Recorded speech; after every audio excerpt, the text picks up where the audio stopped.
कहानी की शुरुआत में हमें यंग मैरिड कपल मटर केट को देखते हैं जो न्यूयॉर्क में अपने नए घर में रहने के लिए आए थे। वो दोनों अपने नए घर से अपनी शादीशुदा जिंदगी की शुरुआत करते हुए बहुत खुश होते हैं। उनके नए घर को रिनोवेशन और रिपेयर की जरूरत थी, इसलिए वो उसे ठीक करने में लग जाते हैं। किचन को ठीक करते वक्त केट को कैबिनेट में एक मरा हुआ बर्ड दिखाई देता है, जिसे दफनाने के लिए वो उसे बाहर ले जाती है। पर तभी खिड़की से मैट उसे आवाज देता है, जिससे उसका ध्यान मट की तरफ चला जाता है। और जब वो वापस उसे बर्ड की तरफ देखती है तो वो बर्ड गायब हो चुका था। उधर बेकार की चीजों को घर से बाहर फेंकते हुए मैट को दीवार पर कुछ अजीब सी चीज दिखाई देती है, जिसे क्लियर देखने के लिए वो वॉलपेपर को फाड़ देता है। वहां उसे अजीब से की होल वाला एक बड़ा सा दरवाजा दिखाई देता है। उसे दरवाजे को खोलने के लिए वो उसे कबाड़ में से उसे दरवाजे की चाबी ढूंढने लगता है, और जैसे ही वो चाबी उसे मिलती है वो दरवाजा खोलने के लिए उसे की होल में डालता है और केट को आवाज देकर बुलाता है। फिर वो दोनों साथ मिलकर दरवाजा खोलते हैं। तभी हॉल की तरफ जाने वाले रास्ते की सारी लाइट अचानक टिमटिमाने लगती हैं, और इस प्रॉब्लम को दूर करने के लिए मैट पावर कंपनी पर फोन करता है। वहीं केट को उस रूम में कुछ अजीब सा डर महसूस होता है, इसलिए वो भी मैट के पीछे चली जाती है। अगले दिन उनकी लाइट की प्रॉब्लम को ठीक करने के लिए पावर कंपनी से एक ऑपरेटर आता है। उसे ये देखकर हैरानी होती है कि बेसमेंट के सारे वायर्स कुछ अजीब तरीके से एक दूसरे से जुड़े हुए थे और देखने में बहुत पुराने जमाने लग रहे थे। जब मैट उसे ऑपरेटर को लाइट ठीक करने के लिए कहता है, तब ऑपरेटर उससे कहता है कि उसने आज तक इस तरह की चीज पहले कभी नहीं देखी। वहां से जाने से पहले वो ऑपरेटर मैट को बताता है कि उसे घर के पहले मालिक का मर्डर इस घर में हुआ था। ये शॉकिंग न्यूज सुनकर मैट इस घर के बारे में रिसर्च करना शुरू कर देता है।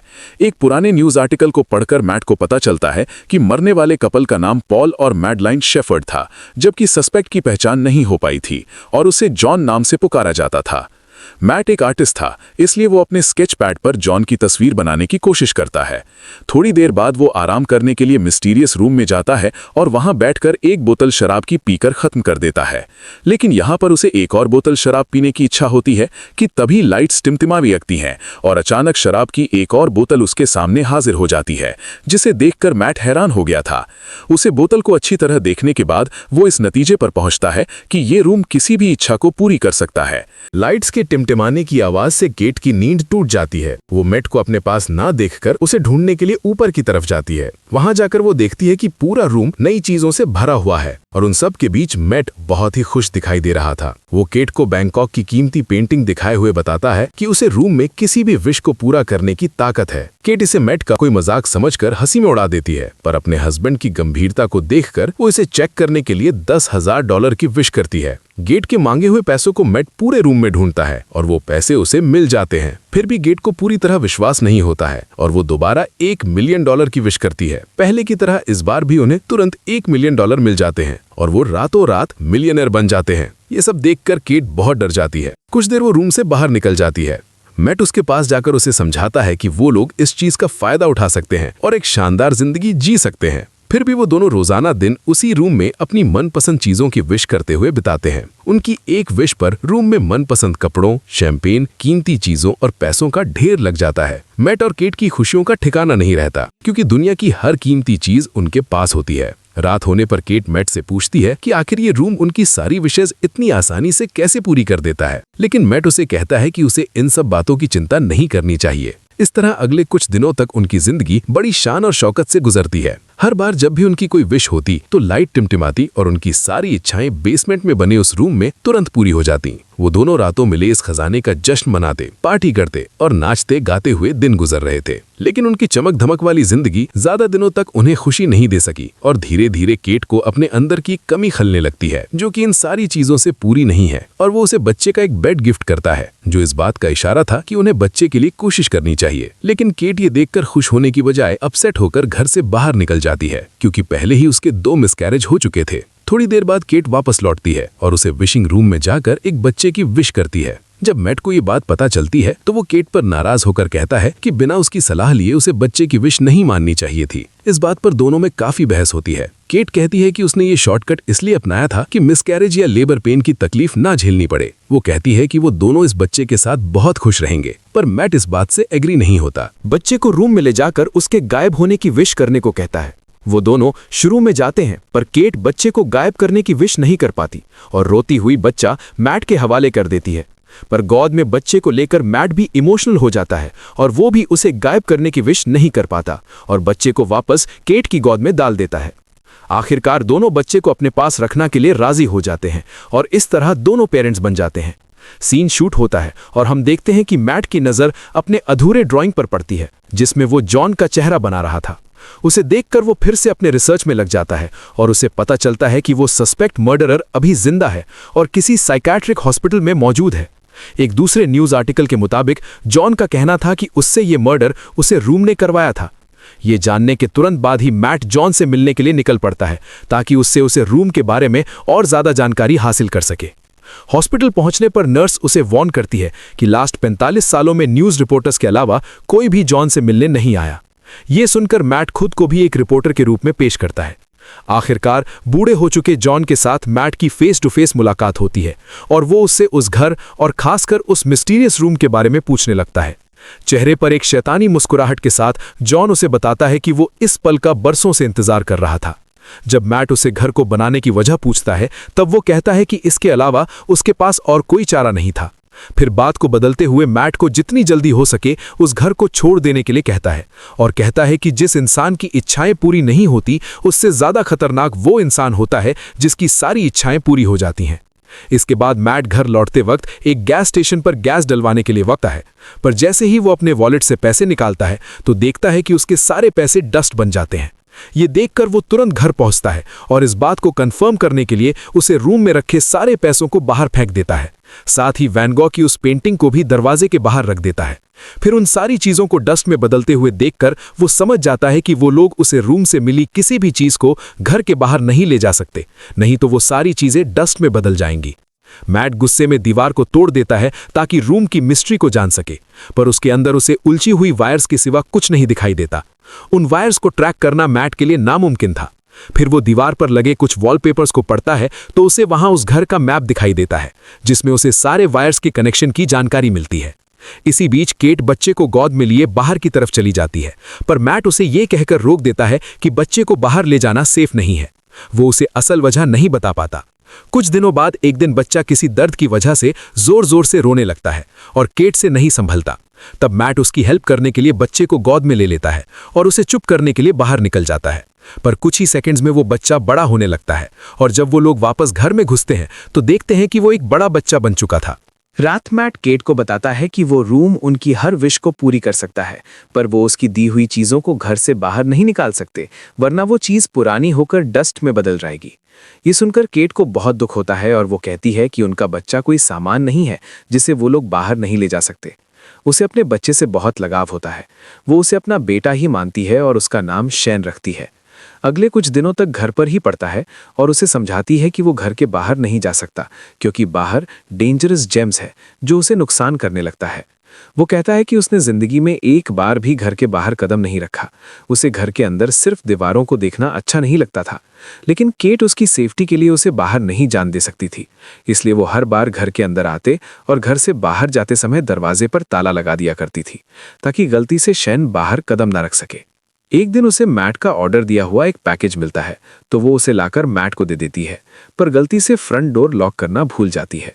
मैट को पार्सल के अंदर एक ब्रांड न्यू गन मिलती है जिसे वो संभाल कर रख देता है। इस बीच केट पियानो बजाने में बिजी हो जाती है और मौके का फायदा उठाकर शैन चुपके से फ्रंट डोर की तरफ बढ़ता है। वो बाहर की दुनिया देखने के लिए बहुत एक्साइटेड था, इसलिए अपने हाथ को दरवाजे से बाहर निकालकर ताज़ी हवा को महसूस करता है कि तभी केट की नज़र उस पर पड़ती है। वो दौड़कर उसके पास जाती है और अपने बेटे को गले लगा लेती है। उसे सही सलामत देखकर राहत मिलती है। फिर मैट और केट दोनों मिलकर शैन को बाहर जाने से रोकने के लिए पूरे घर की खिड़कियों में लकड़ी के तख्ते लगा देते हैं। उसी रात केट की नींद खुलती है तो वो देखती है कि शैन उसकी बेड के पास खड़ा है और वो उससे उसके पास सोने की परमिशन मांगता है। फिर शैन उससे कहता है कि वो हमेशा उसके साथ रहना चाहता है, जिसे सुनकर वो प्यार से उसे अपने गले लगा लेती है। शैन को उसकी बातों से तसल्ली नहीं मिलती और वो कुछ सोचने लगता है। फिर हम देखते हैं कि अगले कुछ दिन मैट अपनी गन से शूटिंग की प्रैक्टिस करता रहता है। एक दिन जब वो प्रैक्टिस के बाद घर आता है तो देखता है कि शैन अपने आर्ट स्टूडियो के अंदर स्नो ग्लोब बनाकर खेल रहा है। वो शैन को सख्ती से गेम छोड़कर जाने के लिए कहता है। उसकी डांट सुनकर शैन के हाथ से स्नो ग्लोब गिरकर टूट जाता है। दरअसल मैट ने अभी तक शैन को अपना बेटा नहीं माना था, इसलिए वो उसके साथ बेरुखी से बात करता था। इधर ग्लोब टूटने की आवाज सुनकर केट तुरंत वहां पहुंचती है और अपने बेटे के साथ आप जैसा बिहेव नहीं करने के लिए मैट से बहस करने लगती है। उसी रात घर के अंदर चारों तरफ चक्कर लगाते हुए शैन को एक मैप मिलता है, जिसे फॉलो करके वो बेसमेंट में पहुंच जाता है, जहां उलझी हुई वायर्स के बीच में पावर सोच था। उन सब से गुजरते हुए वो आखिर उस रूम तक पहुंच जाता है। रात भर पूरे घर में लाइट्स टिमटिमाती रहती है, पर मैट और केट नींद में होने के कारण कुछ नोटिस नहीं कर पाते। अगली सुबह जब मैट की नींद खुलती है तो उसे अपने बगल में एक नया स्नो ग्लोब पड़ा दिखाई देता है और इसके साथ ही टूटा हुआ ग्लोब कुछ दूरी पर रखा हुआ मिलता है। इस वक्त लाइट्स को टिमटिमाते देखकर वो समझ जाता है कि क्या हो रहा है और तुरंत अपनी वाइफ को जगाता है। दोनों रूम की तरफ भागते हैं और वहां जाकर हैरान रह जाते हैं। शेन ने विश करके रूम के अंदर ही एक बड़ा सा आउटडोर एरिया क्रिएट कर लिया था। अब वहां रूम की बैंड छत और दीवारों की जगह खुला आसमान और एक बहुत बड़ा फॉरेस्ट था, जहां शेन स्नोमैन बनाने में बिजी था। केट अपने बेटे की बनाई हुई शानदार दुनिया को देखकर खुशी से इमोशनल हो जाती है और उसके साथ खेलने लगती है, जबकि मैट को बहुत गुस्सा आता है और वो उसे हाथ पकड़कर वापस घर के अंदर ले आता है। इस घटना से दोनों के बीच शेन को रूम में जाने और खेलने देने की बात पर बहस होने लगती है कि ये खतरनाक हो सकता है, पर केट को ऐसा नहीं लगता। उनकी बहस चलती रहती है कि तभी फोन की घंटी बजती है और परमिशन नहीं होने के पर जल्द ही मैट उससे फोन छीनकर खुद बात करने लगता है। दूसरी तरफ जॉन की आवाज सुनकर उसे हैरानी होती है। शेन से बात करके जॉन को पता चल चुका था कि उन लोगों ने एक बच्चे की विश की थी। उधर किचन में रखे एक दूसरे फोन से केट उन दोनों की सारी बातें चुपके से सुन लेती है। जॉन उससे कहता है कि शेन को बाहर की दुनिया में आजादी से घूमने देने के लिए उसे केट की जिंदगी की कुर्बानी देनी पड़ेगी, यानी जब केट मां जाएगी तो शेन पूरी तरह से आजाद हो जाएगा और एक नॉर्मल इंसान की तरह जी सकेगा। फिर उसकी उम्र भी नॉर्मल इंसान की तरह ही बढ़ेगी। वो मैट को ये राज भी बताता है कि वो भी रूम का ही दिया हुआ एक बच्चा था। तब उसकी मां ने उसके बाप को मार डाला था और उसे बड़ा करके खुद को मारने के लिए कहा था ताकि उसका बेटा आजाद हो सके। फिर वो मैट से कहता है कि उसके पास दो ऑप्शंस हैं, या तो वो केट को मारकर शेन को बचा सकता है या फिर शेन को मारकर। ये सुन केट को बहुत दुख होता है और वो घर छोड़कर चली जाती है, जिससे मैट को उसकी फिक्र होने लगती है। वो अपनी कार का एक्सीडेंट करना चाहती थी, पर वो ऐसा नहीं कर पाती। इधर घर पर शेन के साथ मैट का बिहेवियर पागलों जैसा हो जाता है और वो उसकी सारी चीजें फेंक देता है, यहाँ तक कि उसका स्टूडियो तक तहस नहस कर डालता है। फिर थोड़ी देर बाद वो शेन के लिए डिनर तैयार करता है, जो कि कुछ दूर रखे डाइनिंग टेबल पर बैठा होता है। शेन उससे ढेर सारे सवाल पूछने लगता है, जिससे चिढ़कर वो शेन को बता देता है कि वो उनका असली बेटा नहीं है और ना ही उसकी कोई पेरेंट्स है। इतना ही नहीं, वो गुस्से में आकर शेन को फ्रंट डोर से बाहर निकाल देता है, पर शेन डरकर वापस ऊपर चला जाता है। कुछ ही देर में मैट को अपनी गलती का एहसास होता है और वो शेन के रूम में जाकर उससे माफी मांगने लगता है। फिर शेन उसे स्टोरी पढ़कर सुनने को कहता है और सारी रात वो दोनों साथ में सोते हैं। जब केट वापस घर लौटती है तो उन दोनों को एक साथ सोते देखकर उसे बहुत अच्छा लगता है। उसी रात मैट और केट दोनों इंटीमेसी में बिजी होते हैं कि शेन चुपकर उन्हें देख लेता है। फिर वो उनके सोने का इंतजार करता है और जैसे ही वो सोते हैं फ्रंट डोर की चाबी चुरा लेता है। अगले दिन सुबह मैट और केट फ्रंट डोर को खुला देखकर समझ जाते हैं कि शेन बाहर गया होगा। तभी घर के एक अलग समय में शेन को देखकर दोनों हैरान हो जाते हैं, क्योंकि शेन अब जवान हो चुका था, लेकिन उसका दिमाग अभी बच्चों जैसा था। वो अपने पेरेंट्स की तरफ गन पॉइंट करके उन्हें धमकाता है, तो केट उसे समझाने की कोशिश करती है। इसी बीच मैट और शेन के ऊपर कूद पड़ता है और दोनों में फाइट होने लगती है। उधर केट उनकी लड़ाई की वजह से जमीन पर गिरकर बेहोश हो जाती है। कुछ देर बाद मैट उसे जगाते हुए बताता है कि शेन को गलती से गोली लगने के कारण वो मर गया। इस खबर से दुखी होकर केट रोते हुए घर से बाहर निकल जाती है। मैट उसे तसल्ली देकर वापस घर में ले आता है, जहां अभी भी वो उदास रहती है। उधर दूसरे रूम में जहां उनकी फाइट हुई थी, असली मैट होश में आ जाता है और पूरे घर में अपनी वाइफ की तलाश करता है कि तभी लाइट्स को फिर से टिमटिमाते देखकर वो डरते हुए उसी रूम की तरफ जाता है। उसे पूरा यकीन था कि केट और उसकी शक्ल में शेन अंदर ही होगा। इधर केट को बिल्कुल भी खबर नहीं थी कि उसके साथ बैठा हुआ आदमी मैट नहीं, पर जल्द ही उसके आइस खाने की हैबिट से पता चल जाता है कि वो मैट नहीं बल्कि उसकी शक्ल में शेन है। अगर असली मैट अंदर जाने के लिए पूरी ताकत लगाकर दीवार को तोड़ने की कोशिश करता है। आखिर सारे वायर्स को पार करके वो उसे रूम तक पहुंच जाता है, जो कि अब एक जंगल था, जहां ढेर सारे ऊंचे ऊंचे पेड़ थे। वहां जाकर मैट को पता चलता है कि शेन में रूम का यूज करके उस जगह को काफी बड़ा कर लिया था और वहां उन्हीं के जैसा एक डुप्लीकेट घर भी बना लिया था। वो ये भी समझ चुका था कि शेन ने उसका रूप केट को किडनैप करके उसे डुप्लीकेट घर में रखना और अकेले में उसके साथ फिजिकल होने के लिए किया था। ये ख्याल आते ही अपनी बीबी को वापस पाने के लिए मैट उसी जंगल में दौड़ते हुए फाइनली उसे डुप्लीकेट घर के अंदर पहुंच जाता है, जहां शेन केट के साथ जबरदस्ती करने की कोशिश कर रहा होता है। मैट को अंदर आते देखकर शेन फिर से लड़ाई के लिए तैयार हो जाता है। इधर मौका पाकर केट उठकर भागने वाली होती है कि हॉलवे में दो मैट को लड़ते हुए देखकर चकरा जाती है। दोनों में इतनी समानता थी कि वो असली और नकली के बीच पहचान नहीं कर पाती। अचानक उसके हाथ को एक मैट पकड़ लेता है, पर वो उसे धक्का देकर खुद को छुड़ा लेती है और शैन का नाम पी सकती है। वो अपना नाम सुनकर उसकी तरफ देखता है, पर उसके धक्के से गिरकर बेहोश हो जाता है। जमीन पर गिरते ही वो अपने असली रूप में आ जाता है। इधर मैट और केट रूम से बाहर निकलने की कोशिश करते हैं, पर निकल नहीं पाते, क्योंकि शैन ने रूम से उनके इसी घर में फंसे रहने की विश मांगी हुई थी। लाख कोशिशों के बाद भी जब वो लोग घर से नहीं निकल पाते तो मैट रुक जाता है और वहां से निकलने के लिए कोई उपाय सोचने लगता है कि अचानक फिर से वहां शैन आ जाता है और मैट को चाकू घूमकर मार डालता है। फिर वो केट को समझाने की कोशिश करता है, पर तभी उसे एहसास होता है कि वो दरअसल उनके क्लोन थे, जबकि असली मैट और केट दौड़कर रूम के बाहर जंगल की तरफ भागते हैं और उन्हें पकड़ने के लिए शैन भी उनके पीछे भागता है। मैट और केट के चकमा देने की वजह से वो और भी ज्यादा गुस्से में होता है। असली घर में पहुंचते ही शैन मैट पर अटैक कर देता है, पर मैट उसे अपने साथ खींचकर घर के बाहर ले आता है। अपनी जान को खतरे में देखकर शैन वापस दरवाजे की तरफ भागता है, पर उसके अंदर घुसने से पहले ही केट दरवाजा बंद कर लेती है। मम्मी कहकर वो उसको पुकारता है। शैन केट घर के अंदर से उसे बूढ़ा होते हुए देखती रहती है। धीरे धीरे उसकी बॉडी गलने लगती है और अंत में वो डस्ट में बदल जाता है। उसकी गलतियों के बावजूद केट उसकी मिट्टी को हाथ में लेकर बहुत रोती है, क्योंकि उसने उसे अपना बेटा मानकर काफी समय उसके साथ बिताया था। फिर मैट उसके पास आता है और दोनों एक दूसरे को गले लगाकर अपना दर्द कम करने की कोशिश करते हैं। फिर सीन शिफ्ट होता है और हम देखते हैं कि 1 महीने बाद वो एक छोटे से घर में सेटल हो जाते हैं और सुकून से रहने लगते हैं।